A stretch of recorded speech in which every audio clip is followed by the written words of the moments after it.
Hello friends, welcome to the channel. Last class we discussed some terms and formulae in electrochemistry. Today we are going to learn few more which would help you in solving CSR net and gate questions. So today we are going to learn the topic variation of molar conductance with dilution. So lambda m here indicates molar conductance. So let's see first what happens to the solution when it is being diluted. So on dilution,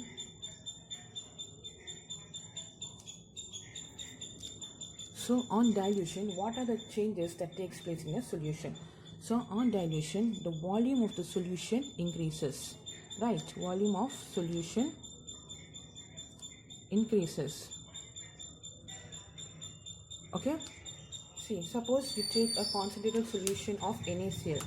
So in a beaker, you take 5 ml of NaCl. Okay. Initially, 5 ml of NaCl electrolyte is taken. Okay, concentrated NaCl is taken. Okay, now you add 5 ml of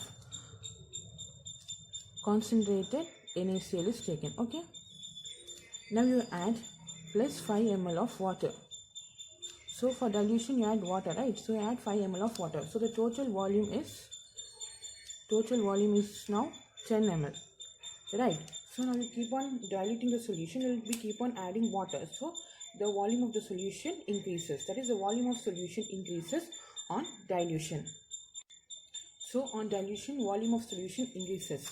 Next, the degree of dissociation of the solution also increases. Degree of dissociation. Degree of dissociation of electrolyte increases. Okay, so volume of solution increases, then degree of dissociation of electrolyte increases. What is meant by degree of dissociation? So when you dilute a solution, the dissociation of the electrolyte increases. Suppose you take NaCl solution. Okay, NaCl solution. The NaCl is being dissociated as Na plus and Cl minus ions, right? So what happens when a solution is being diluted? On dilution, the interionic forces between the ions is decreased. Just like if you consider solids, in solids you could see that atoms or ions are closely packed, right? Atoms or ions are closely packed in solids. Okay, in liquids the atoms or ions are loosely packed in compared to the solids, right? In compared to solids, the atoms or ions in liquids are loosely packed, and in gases it is the atoms or ions are very far apart, right? So just like this, on dilution, the ions are all, the interionic forces between the ions also decreases because the ions move far apart. Hence, dissociation increases, and also the number of ions found from the electrolyte also increases. Hence, on dilution, number of ions dissociated increases. So this is only called as degree of dissociation. Okay, the number of ions being dissociated is only called as degree of dissociation. And since on dilution, the ions move far apart from each other, hence the dissociation is also increased. Hence, on dilution, volume of solution increases and degree of dissociation of electrolyte increases, which in turn is called the increase in number of ions. Okay. But you must remember one thing, that the volume of solution increased, that is volume increased,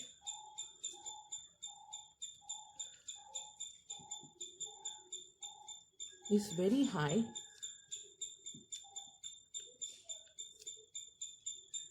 in compared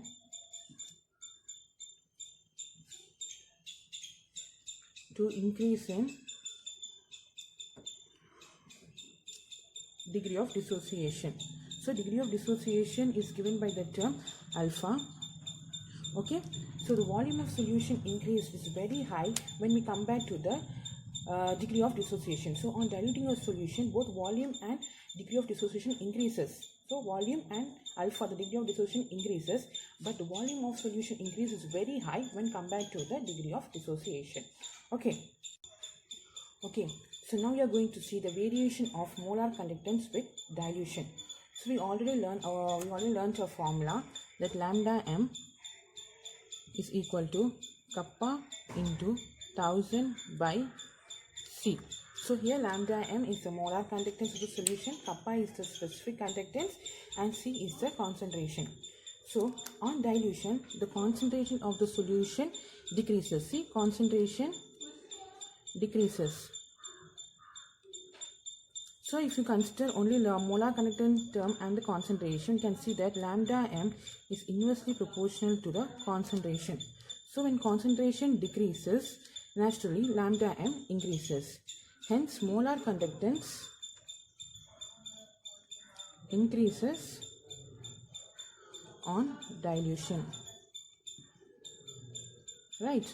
You know, lambda m is inversely proportional to concentration. Concentration decreases on dilution. Hence molar conductance increases on dilution. So if you ask why molar conductance increases with dilution, we can also say that on dilution, number of ions dissociated increases. You already learned now, number of ions dissociated increases, right? So when number of ions dissociated increases, conduction naturally increases, because we studied molar conductance is the conducting power of all dissociated ions in the electrolyte, right? So since number of ions dissociated increases on dilution, hence molar conductance also increases. Okay, now we'll see the variation of specific conductance with dilution. Okay, now we saw molar conductance increases with dilution. So what about the case in specific conductance?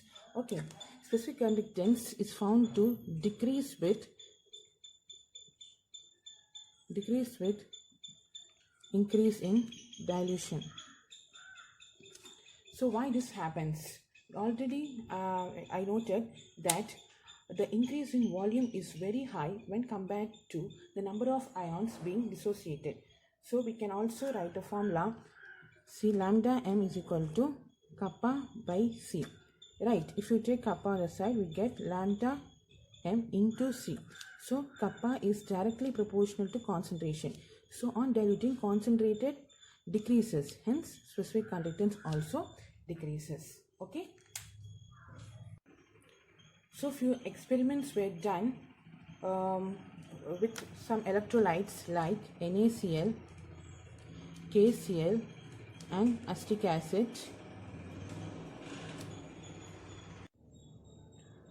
So now experiments were done to see the variation of molar conductance with dilution on different electrolytes like KCl, NaCl and acetic acid.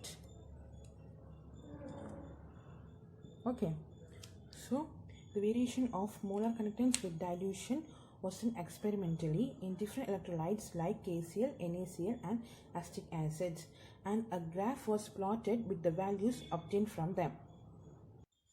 So the graph obtained was like this for KCl, for NaCl and for ACOH.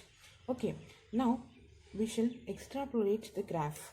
Okay, on extrapolating the graph of NaCl and KCl, we find that the graph met at a point in molar conductance. Okay, so suppose the concentration is 0 here and goes on increasing, and molar conductance is increasing, okay, in y-axis, and on extrapolating the graph of KCl and NaCl, we find the point met at the graphs met at a point in lambda m at 0 concentration. So that point is called as lambda m 0. Okay, lambda m naught. Okay, lambda m naught is called molar concentration at infinite dilution. Molar concentration at infinite dilution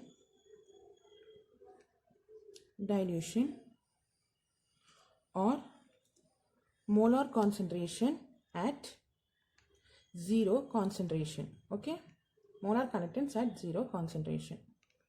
Sorry, it is conductance Okay.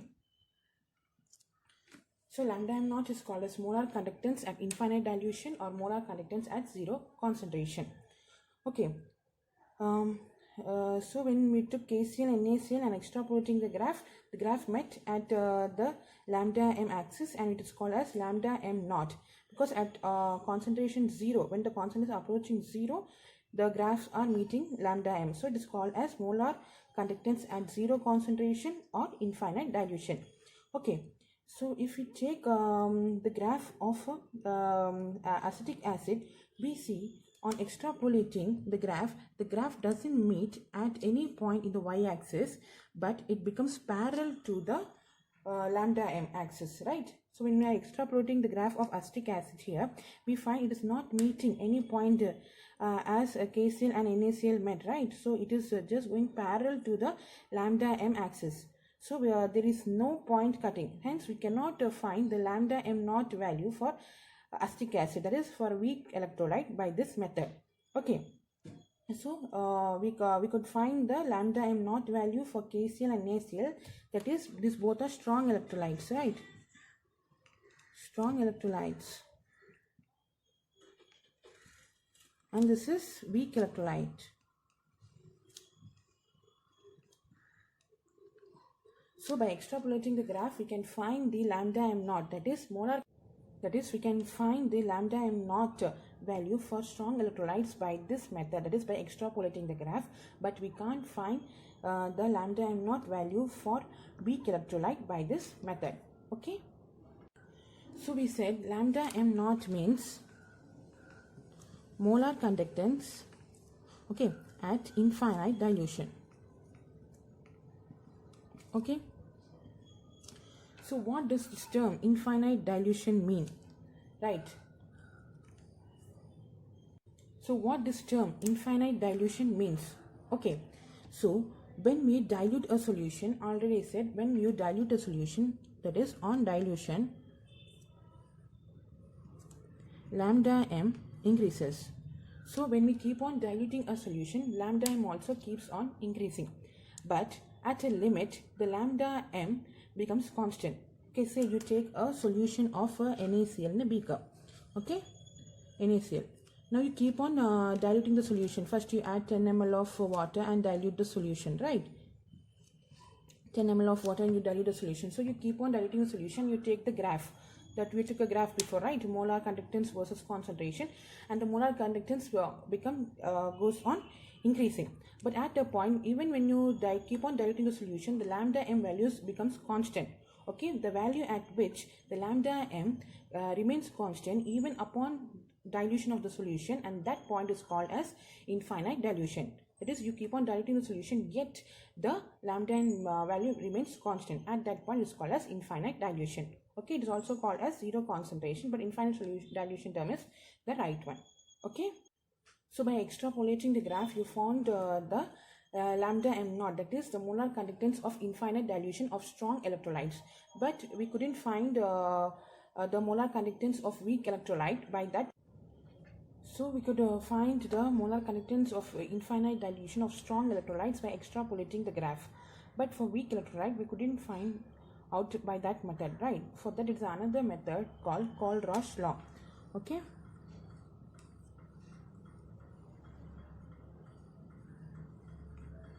Colrausch law. Okay.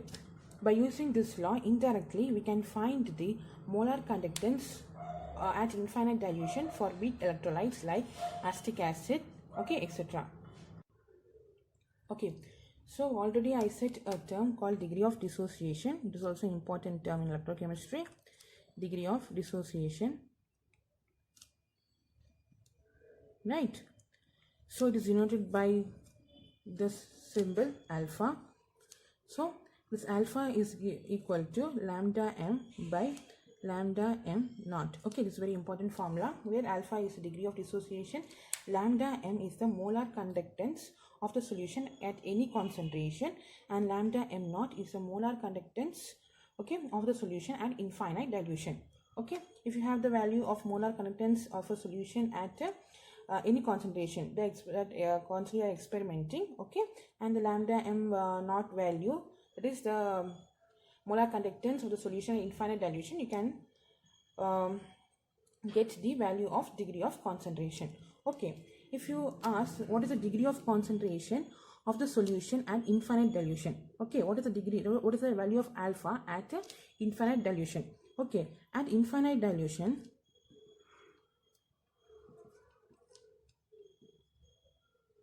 lambda m becomes equal to lambda m naught, because lambda m would be the concentration, would be the molar conductance of that particular concentration. So at infinite dilution, what happens? Lambda m becomes equal to lambda m naught.